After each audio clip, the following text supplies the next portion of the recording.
एक बार एक राजा किसी दूसरे राज्य की यात्रा करके लौट रहा था। मार्ग में तभी जोरों से आंधी और तूफान आ जाता है। पूरे में अंधेरा छाने लगता है। अंधेरा छाने की वजह से राजा और उसके सैनिक अलग अलग हो जाते और मार्ग से भटक जाते हैं। कुछ दूर जाने के बाद जब राजा देखता है वह अपने सैनिकों से अलग दूसरे मार्ग पर आ गया है और रास्ता भटक गया है, तब वह सैनिकों को ढूंढने लगता है। वहां दूसरी तरफ सैनिक राजा को पूरे में ढूंढ रहे थे।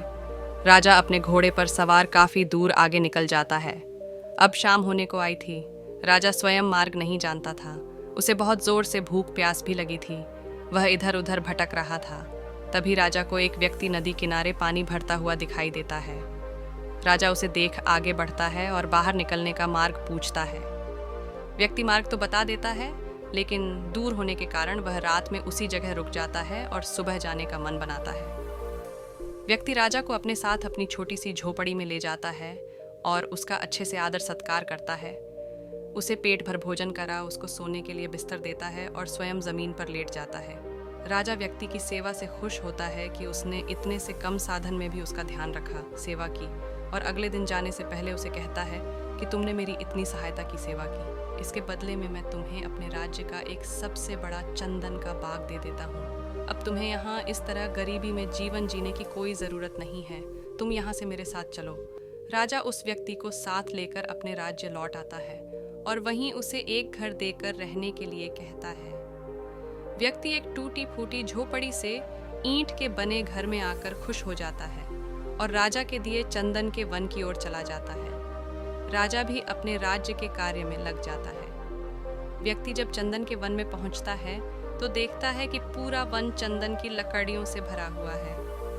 व्यक्ति को पेड़ पौधों के बारे में पूर्ण जानकारी नहीं थी, जिसकी वजह से वह चंदन की लकड़ी के महत्व को नहीं जानता था। एक दिन वह आसपास लोगों को देखता है कि वह लकड़ी जला उसका कोयला बना रहे हैं। वह उनसे जाकर ऐसा करने का कारण पूछता है। तब गांव के लोग कहते हैं कि इस पेड़ की लकड़ी का कोई मूल्य नहीं है, कोई इसे जल्दी खरीदता नहीं, इसलिए हम इसे कोयला बनाकर बेच देते हैं। ये सुन व्यक्ति भी सोचता है कि यदि इनके पेड़ की लकड़ी का कोई मूल्य नहीं है तो मेरे पेड़ का भी नहीं होगा।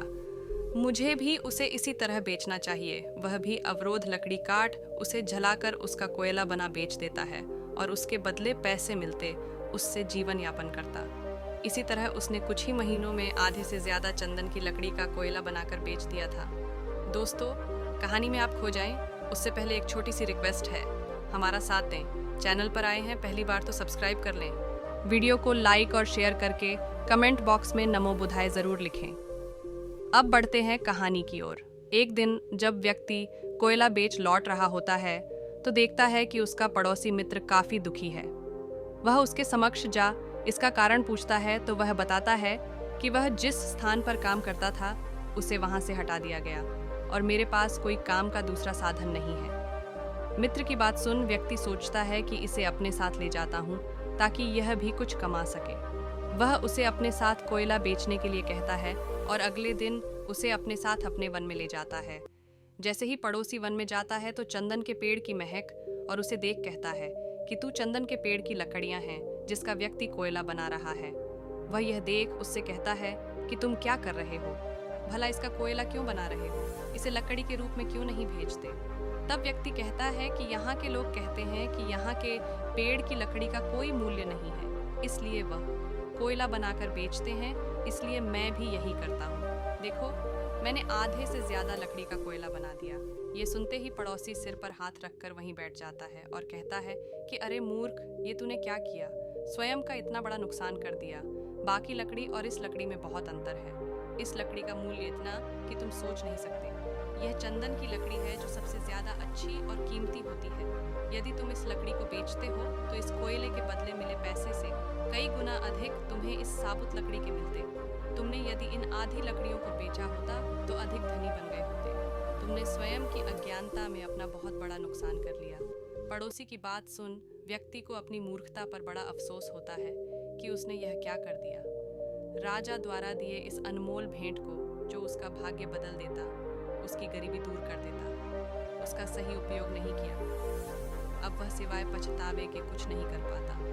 अतः अगर हम अपने जीवन को देखें तो अक्सर यही होता है कि हम भी अपने जीवन में यह पाते हैं कि हम सामने आए अवसर को पहचान नहीं पाते, न ही उसका सही उपयोग कर पाते हैं और स्वयं की इसी अज्ञानता में अपना काफ़ी नुकसान कर जाते हैं और फिर हम स्वयं को या किस्मत को कोसते हैं। जिंदगी भर परेशान रहते हैं, लेकिन हम यह नहीं समझ पाते कि हम अपनी अज्ञानता के कारण ही स्वयं के अवसर को खो रहे हैं। व्यक्ति को हमेशा अपने अवसरों का सही उपयोग करना चाहिए, वरना हमारे हाथ आई चंदन की लकड़ी भी कोयला बन जाएगी। इसलिए हमेशा सही सूझबूझ के साथ काम करें, सामने आए अवसर को पहचानें और उसका इस्तेमाल करें। आशा करते हैं आपने बहुत ज़रूरी सीख आज सीखी होगी और अधिक जानकारियों के लिए स्क्रीन पर दिखने वाली कहानियों को एक बार ज़रूर सुनें। धन्यवाद। नमो बुद्धाय।